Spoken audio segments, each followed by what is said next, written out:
وہ منظر بھی دنیا نے دیکھا کہ حضور کے مبارک کندھوں پر حسین ابن علی بیٹھے ہیں اور حضور کی زلفوں کو پکڑا ہوا ہے. تو حضرت عمر رضی اللہ تعالیٰ عنہ دیکھ کے کہتے ہیں واہ واہ کیسی سواری میسر آئی حسین ابن علی کو. تو میرے آقا مسکرا کے کہتے ہیں عمر سواری دیکھتے ہو سوار بھی تو دیکھو. اللہ اکبر. حضرت اسامہ بن زید بن حارثہ رضی اللہ تعالیٰ عنہ فرماتے ہیں رات کا ایک پہر گزر گیا اور مجھے حضور سے کوئی کام تھا. میں آقا کریم کی خدمت میں حاضر ہوا, در دولت پہ دستک دی. حضور تشریف لائے تو چادر اوڑی تھی, بکل کی ہوئی تھی میرے حضور نے. تو میں نے اپنی حاجت کہی تو حضور نے میری حاجت پوری کر دی. لیکن ایک منظر میں نے دیکھا کہ حضور نے جو چادر کی بکل فرمائی تھی اس کے اطراف میں پہلوؤں میں ابھار تھے جس طرح اندر کوئی ہو. مجھ سے نہ رہا گیا, میں نے پوچھ لیا. میں نے کہا بندہ نواز چادر کے اندر کیا ہے؟ فکشفہ. تو حضور نے چادر کو کھول دیا. فائز الحسن والحسین علی ورکہ. تو کہتے ہیں میں نے اپنی آنکھوں سے دیکھا ایک پہلو سے امام حسین لپٹے ہوئے تھے, ایک پہلو سے امام حسن لپٹے ہوئے تھے. فرمایا یہ میرے بیٹے ہیں, یہ میری بیٹی کے بیٹے ہیں. اے اللہ میں ان سے پیار کرتا ہوں, تو بھی ان سے پیار کر, جو ان سے پیار کرے اس سے بھی پیار کر. ان کی محبت کا درس دیا, ان کے پیار کا سبق پڑھایا. کہا ان سے پیار کرنے والا میرے سے پیار کرنے والا ہے, ان سے بغض رکھنے والا میرے سے بغض رکھنے والا ہے. ان کی تکلیف حضور کو بے چین کر دیتی تھی. حضرت سیدہ فاطمہ الزہرا رضی اللہ تعالی عنہا کے گھر کے قریب سے گزرے تو حضرت امام حسین کے رونے کی آواز آ رہی تھی. تو آقا کریم علیہ السلام نے فرمایا کہ فاطمہ حسین کو چپ کرواؤ. اللہ تعالیٰ انا بقاءہ یوزینی, تو جانتی نہیں حسین کا رونا مجھے دکھ دیتا ہے. حسین ابن علی کو حضور رونے نہیں دیتے تھے, ان کو دکھی نہیں ہونے دیتے تھے, کیونکہ رسول اللہ صلی اللہ علیہ وسلم جانتے تھے کہ یہ کتنے دکھ سہے گا, کتنی تکلیفوں سے گزرے گا اور کتنے مصائب سہے گا. زمانے نے وہ گھڑیاں بھی دیکھیں کہ حضرت حذیفہ بن یمان رضی اللہ تعالیٰ عنہ فرماتے ہیں کہ میں حضور کی خدمت میں نماز مغرب کی ادائیگی کے لیے حاضر ہوا, اور میں نے یہ اجازت خاص طور پہ اپنی ماں سے اس شرط پہ لی تھی کہ امی آپ مجھے اجازت دیں, میں حضور کی خدمت میں حاضر ہوتا ہوں, مغرب کی نماز بھی ادا کروں گا اور پھر حضور سے عرض کروں گا حضور میرے لیے اور میری ماں کے لیے بخشش کی دعا کر دیجئے. ماں نے اس شرط پہ اجازت دے دی اور میں حضور کی خدمت میں آ گیا. نماز مغرب ادا کی, سلام پھرا تو میرے دل میں آرزو تھی میں حضور سے عرض کروں حضور میرے لیے اور میری ماں کے لیے مغفرت کی بخشش کی دعا کر دیں. لیکن حضور عبادات میں, ذکر میں, نوافل میں ایسے مشغول ہوئے کہ میں آرزو رکھنے کے باوجود بھی عرض نہ کر سکا. خیر نماز عشاء کا وقت ہوا, اذان پکاری گئی, حضور مصلی پہ آئے, نماز پڑھی, سلام پھرا تو میرے دل میں پھر خیال آیا کہ ماں سے ایک نماز کی چھٹی لی تھی, نمازیں بھی 2 ہو گئیں. ماں نے جاتے پوچھنا ہے حضور سے میرے لیے اور اپنے لیے مغفرت کی بخشش کی دعا کروائی تھی تو کیا جواب دوں گا. اور حضور اٹھے اور کاشانہ اقدس کی طرف چل دیے. اب میرے دل میں یہ خیال رہ کے آ رہا تھا کہ ماں کو کیا جواب دوں گا, میں تو حضور سے بخشش و مغفرت کی دعا کروا ہی نہیں سکا. جب حضور چل پڑے تو غیر ارادی طور پہ میں بھی حضور کے پیچھے چل پڑا. چلنے میں تھوڑی سی رفتار تیز ہو گئی جس سے قدموں کی آہٹ پیدا ہوئی. تو جب آواز پیدا ہوئی تو حضور نے رخ پھیرے بغیر فرمایا من ھذا, میرے پیچھے پیچھے کون آ رہا ہے؟ پھر خود ہی کہا حذیفہ تو نہیں. تو میرا دل دھڑک رہا تھا. قلت نعم, میں نے کہا جی حضور میں حذیفہ ہوں. فرمایا ما حاجتک غفر اللہ لک ولامک, کیا کام ہے اللہ تجھے بھی بخش دے تیری ماں کو بھی بخش دے. اب جو کام تھا وہ جنبش لب سے پہلے ہی ہو گیا. یہاں تو لفظوں کا سہارا بھی نہیں لینا پڑتا, وہ بند لبوں کی بولیاں بھی سنتے ہیں. اقبال بولا ہے فروغت صبح آثار و دہور, چشم تو بینندائے ما فی الصدور, تیری نظر تو سینوں کے چھپے راز بھی دیکھتی. تو کہا ما حاجتوں کا غفر اللہ لک ولامک, اللہ تجھے بخش دے تیری ماں کی بھی مغفرت کر دے, کیا کام ہے. اب جو کام تھا وہ تو ہو گیا. تو میرے حضور نے ارشاد فرمایا حذیفہ سنو, ابھی ابھی ایک فرشتہ آیا ہے جو اس سے قبل دھرتی پر پہلے کبھی نہیں آیا، آج پہلی مرتبہ اللہ سے اجازت لے کے 2 کام کرنے آیا ہے۔ ایک تو مجھے سلام کرنے آیا ہے اور دوسرا خوشخبری دینے آیا ہے کہ آپ کی بیٹی فاطمہ جنتی عورتوں کی سردار ہے اور حسن اور حسین جنتی جوانوں کے سردار۔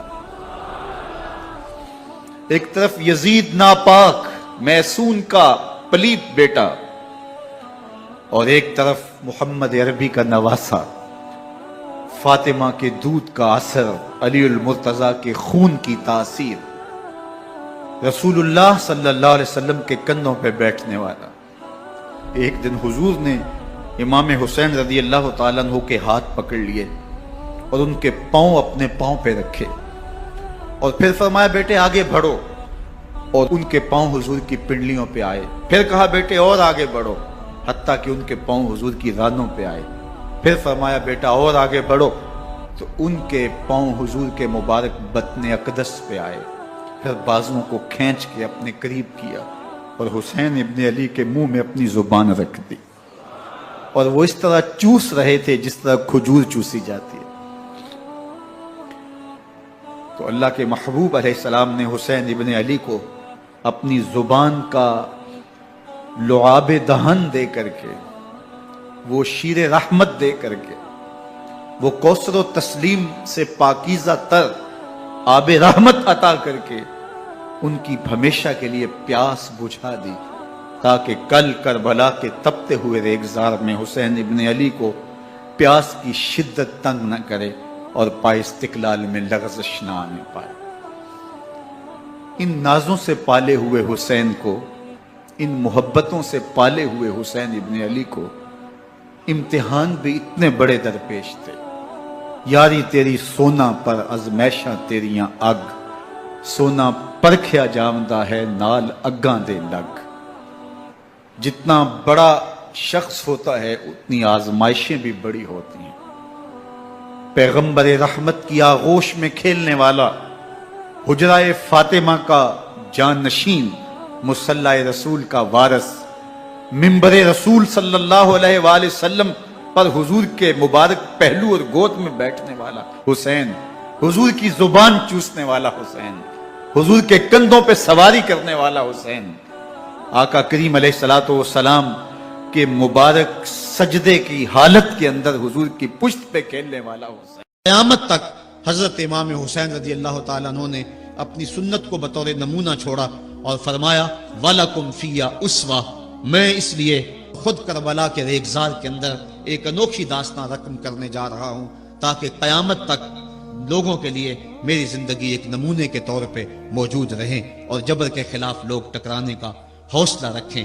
حضرت امام حسین رضی اللہ تعالی عنہ نے کربلا کی اس دوپہر کے اندر جو عظیمت کی داستان رقم کی، اور جس طرح جبر کے سامنے پوری قوت سے سینہ تان کے کھڑے ہو گئے، 22,000 افراد کے سامنے تنہا شخص کا ڈٹ جانا یہ کوئی تماشا نہیں ہے۔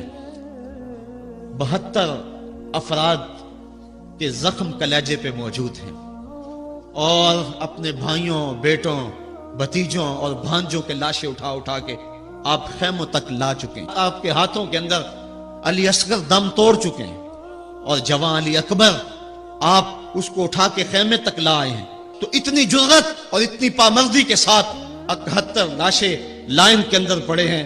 گھر میں ایک میت ہو جائے سارا شہر سنبھالا دینے والا ہوتا ہے، پھر بھی دکھ نہیں تھمتا۔ کہتے ہیں چھوڑ دو، اس کا کلیجہ کٹ گیا ہے، اس کا جوان رخصت ہو گیا ہے، اس کے سینے کا چین لٹ گیا ہے، سلام کرو حسین ابن علی کو۔ 71 لاشیں لائنوں میں لگے ہوئے ہیں، بے گور و کفن لاشیں پڑے ہوئے ہیں، اور ادھر خیمے کے اندر پردہ داروں کہ پردے کا بھی لحاظ ہے۔ لیکن پھر جب گھوڑے کی زین کو کس کے میدان کربلا میں نبی کا نواسا نکلا، جب 3 دن کا پیاسا کربلا کے ریگزار کے اندر، میدان کربلا کے اندر ذوالفقار تلوار لہراتا ہوا آیا، شبیہ رسول، رسول کریم کی تصویر جب میدان کربلا میں حضرت امام حسین تلوار کو لہراتے ہوئے آئے تو آواز آ رہی تھی، یہ کون سی وقار ہے، یہ کون شاہ سوار ہے، لباس ہے پھٹا ہوا، لخت لخت کٹا ہوا، تمام جسم نازنی چھدا ہوا کٹا ہوا، پھر بھی ہے ڈٹا ہوا، یہ نبی کا نور عین ہے، یہ بالیقین حسین ہے۔ تو حضرت امام حسین رضی اللہ تعالیٰ عنہ نے کس انداز کے ساتھ جبر کے خلاف پوری قوت سے کھڑے ہو کر کے دنیا کے سامنے اپنا اسوہ رقم کیا، اور گھوڑے کی زین سے جب فرش زمین کی طرف آئے، حضرت امام حسین رضی اللہ تعالیٰ عنہ کا آخری وقت سر جو تھا وہ سجدے میں تھا، اور سجدے کی حالت کے اندر دست قاتل نے سر حسین کو تن حسین سے الگ کیا۔ یہ دنیا کے سامنے حضرت امام نے اپنا اسوہ رکھا کہ یہی تو پیغام میں دینے آیا ہوں، یہی تو جو ہے وہ تحریر میں نے کربلا کی ریت پر اپنے خون سے رقم کرنی تھی کہ یہ سر کٹ سکتا ہے لیکن جھکے گا تو صرف اپنے مالک کی چوکٹ پہ جھکے گا، یزید کے سامنے یہ سر جھک نہیں سکتا ہے۔ تو حضرت امام حمام رضی اللہ تعالیٰ عنہ نے کربلا کے تپتے ہوئے ریگزار میں جب 72-73 لاشیں خیموں کے سامنے پڑے تھے اور اتنے زخم کلیجے پہ تھے، راوی کہتا ہے کہ جب آپ کی قمیض اتاری گئی تو 113 سوراخ اس میں تیروں کے تھے، 33 زخم نیزوں کے تھے، 34 گھاؤ تلواروں کے تھے، اتنے زخم جسم کے اندر، اور جسم چور ہے زخموں سے۔ لیکن حضرت امام حسین نے جب پیشانی سجدے میں رکھی تو آخری لفظ یہ تھے، اللہم رضن بقضائک وصبرن علی بلائک تسلیما لامرک سبحان ربی العالی۔ مالک تیری تقدیر پہ راضی ہو گیا ہوں، مالک زخم سے پہ بھی میں مسکرا رہا ہوں، مالک تیری طرف سے جو دکھ آئے میں نے ان کو قبول کیا، جے سونا میرے دکھ وچ راضی تے میں سکھ نو چلے ڈاواں، مالک میں سب کچھ قبول کیا، حسین تیری رضا پہ راضی ہے، میرے مالک تو بھی بتا تو بھی حسین پہ راضی ہوا ہے کہ نہیں ہوا ہے۔ آواز آ رہی تھی اس پیاسے پر علی شیر خدا کو ناز ہے، اس نواسے پر محمد مصطفیٰ کو ناز ہے، اوروں نے بھی سجدہ کیا پر اس کا عجب انداز ہے، اس نے وہ سجدہ کیا جس پر خدا کو ناز ہے۔ اے حسین ابن علی تم پر سلام، نازش آل نبی تم پر سلام۔ یہ دنیا کے سامنے حضرت امام نے اپنا اسوہ رکھا کہ یہی تو پیغام میں دینے آیا ہوں، یہی تو جو ہے وہ تحریر میں نے کربلا کی ریت پر اپنے خون سے رقم کرنی تھی کہ یہ سر کٹ سکتا ہے لیکن جھکے گا تو صرف اپنے مالک کی چوکٹ پہ جھکے گا، یزید کے سامنے یہ سر جھک نہیں سکتا ہے۔ تو حضرت امام حمام رضی اللہ تعالیٰ عنہ نے کربلا کے تپتے ہوئے ریگزار میں جب 72-73 لاشیں خیموں کے سامنے پڑے تھے اور اتنے زخم کلیجے پہ تھے، راوی کہتا ہے کہ جب آپ کی قمیض اتاری گئی تو 113 سوراخ اس میں تیروں کے تھے، 33 زخم نیزوں کے تھے، 34 گھاؤ تلواروں کے تھے، اتنے زخم جسم کے اندر، اور جسم چور ہے زخموں سے۔ لیکن حضرت امام حسین نے جب پیشانی سجدے میں رکھی تو آخری لفظ یہ تھے، اللہم رضن بقضائک وصبرن علی بلائک تسلیما لامرک سبحان ربی العالی۔ مالک تیری تقدیر پہ راضی ہو گیا ہوں، مالک زخم سے پہ بھی میں مسکرا رہا ہوں، مالک تیری طرف سے جو دکھ آئے میں نے ان کو قبول کیا، جے سونا میرے دکھ وچ راضی تے میں سکھ نو چلے ڈاواں، مالک میں سب کچھ قبول کیا، حسین تیری رضا پہ راضی ہے، میرے مالک تو بھی بتا تو بھی حسین پہ راضی ہوا ہے کہ نہیں ہوا ہے۔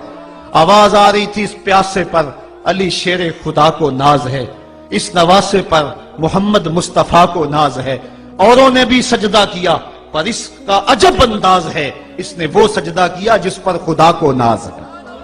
اے حسین ابن علی تم پر سلام، نازش آل نبی تم پر سلام۔ آج لہجہ بھی دم توڑ رہا ہے اور سورج بھی درد غروب سے زرد ہو رہا ہے، وقت کے دامن میں گنجائش نہیں کہ میں اس مضمون کو چھیڑوں، آؤ ہم سلام کرتے ہیں۔ یہ سورج سامنے چمک رہا ہے، میں یہاں بیٹھا سوچ رہا تھا کہ ہم نے تو نہیں دیکھا، اے سورج دوپہر کا وہ منظر تم نے تو دیکھا تھا جب کربلا میں حسین کا سر کٹا تھا، جب گھر لٹا تھا، جب خیموں کو آگ لگی تھی، جب سکینہ رو رہی تھی، اور جب گھوڑا خالی پلٹا تھا اور سکینہ پوچھتی تھی گھوڑے تو خالی آ گیا ہے، حسین کہاں چھوڑ آیا ہے۔ آج یہ سورج یہ چمک چمک کے وہ ہمیں کہانی سنا رہا ہے اور ہمیں پیغام دے رہا ہے کہ نبی کے نام پہ حسین نے تو سر کٹا دیا۔ آج تم کہتے ہو دین پہ چلنا بڑا مشکل ہے، تم شور ڈال رہے ہو، جن کے لیے مسجدوں میں قالین بچھے ہوئے ہیں، گرم پانی دستیاب ہے اور ان کے لیے مسجدوں میں آسائشیں موجود ہیں، اور پھر بھی وہ کہتے ہیں دین پہ چلنا بڑا مشکل ہے۔ ذرا دیکھو حسین ابن علی کو سجدے میں سر رکھ کے پیشانی رب کے حضور رکھ کے حسین ابن علی کہہ رہے ہیں مالک میں سر کٹا کے بھی تیرے حضور حاضر ہوں اور تجھ پہ راضی ہوں، تو بھی بتا کہ تو بھی حسین پہ راضی ہے یا نہیں ہے۔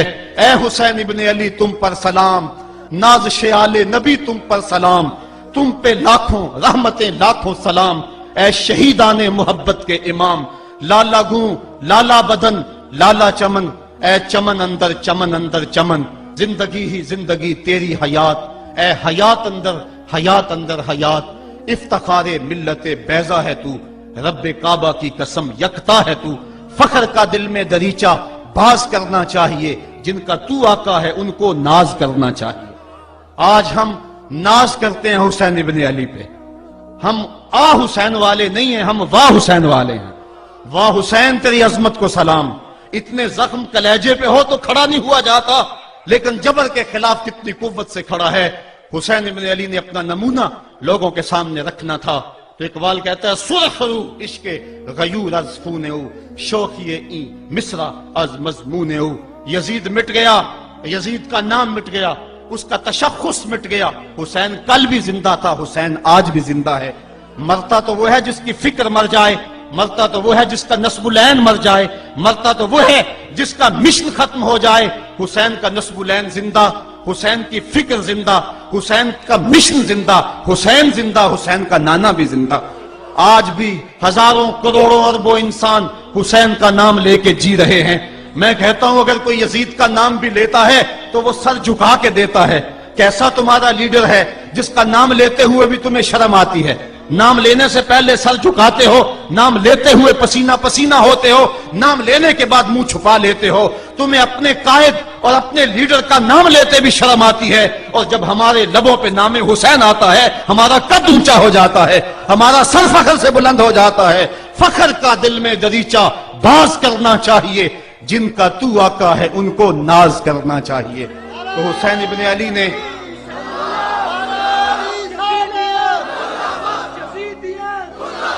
کسی نے کہا تھا کہ یہ دو شہزادوں کی جنگ تھی، تو کسی نے بڑا خوبصورت جواب دیا، اس نے کہا کربلا جنگ تھی اگر دو شہزادوں کی، قلم میں زور ہے تو لکھو حسین ہار گئے، لہجے میں تنتنا ہے تو لکھو حسین ہار گئے، انداز میں زور ہے تو کہو حسین ہار گئے۔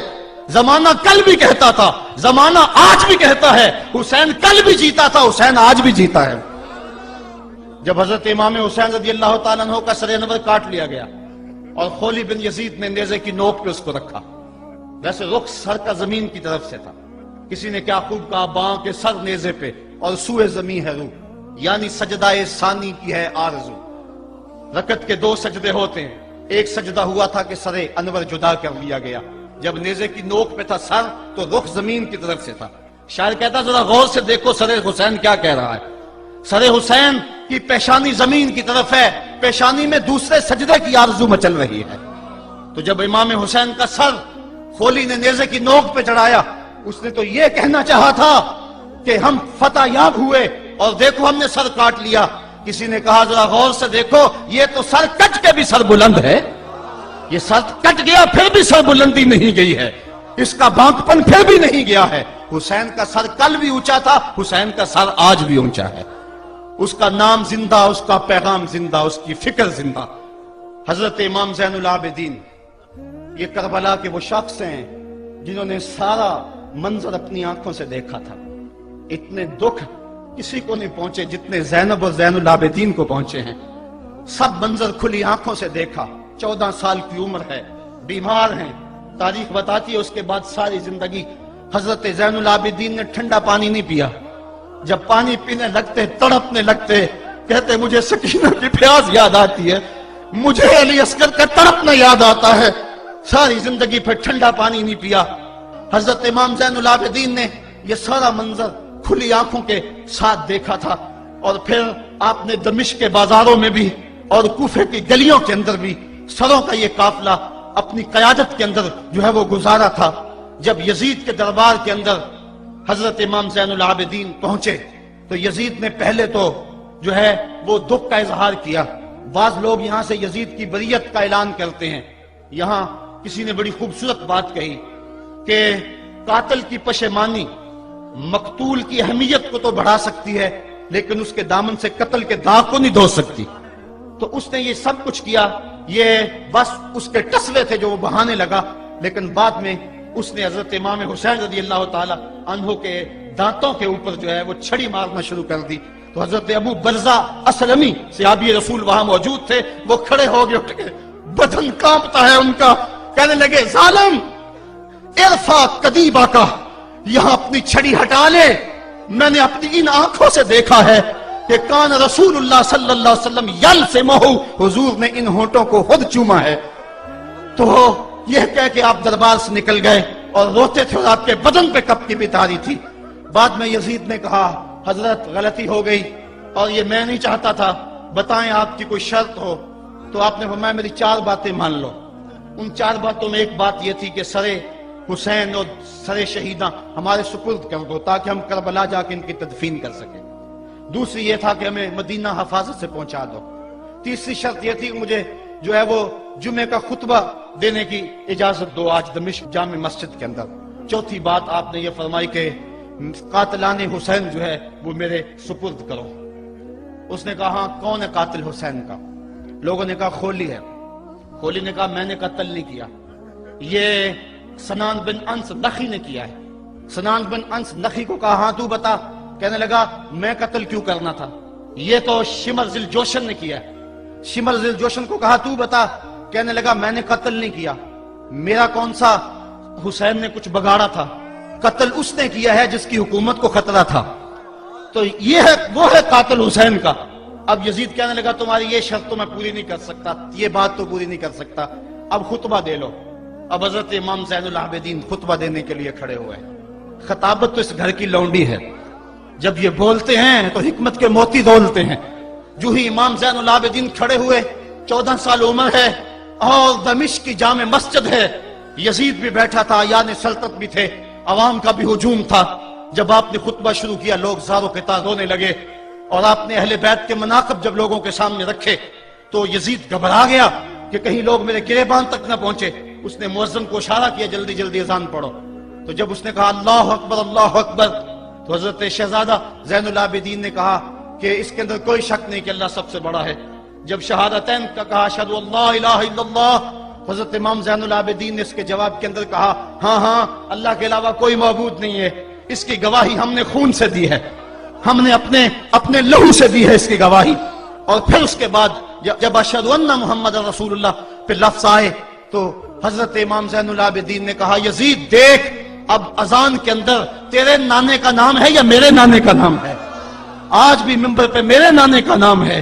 تو یزید مر گیا، اس کا نام مر گیا، اس کا تشخص مر گیا. حسین کل بھی زندہ تھا، حسین آج بھی زندہ ہے. حسین کربلا کے تپتے ہوئے ریگزار میں بھی زندہ تھا، کوفے کے بازار میں بھی زندہ تھا، اور دمشق کی جامع مسجد میں بھی زندہ تھا، مدینے میں بھی زندہ، مکے میں بھی زندہ، کابل میں بھی زندہ، کندھار میں بھی زندہ، قلعہ جنگی میں بھی زندہ، تورا بورا میں بھی زندہ، موصل میں بھی زندہ، بغداد میں بھی زندہ، غزہ کی پٹی میں بھی زندہ، فلسطین میں بھی زندہ.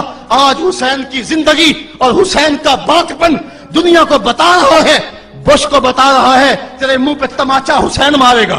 زمانہ بتائے گا کہ حسین کل بھی زندہ تھا، حسین آج بھی زندہ ہے.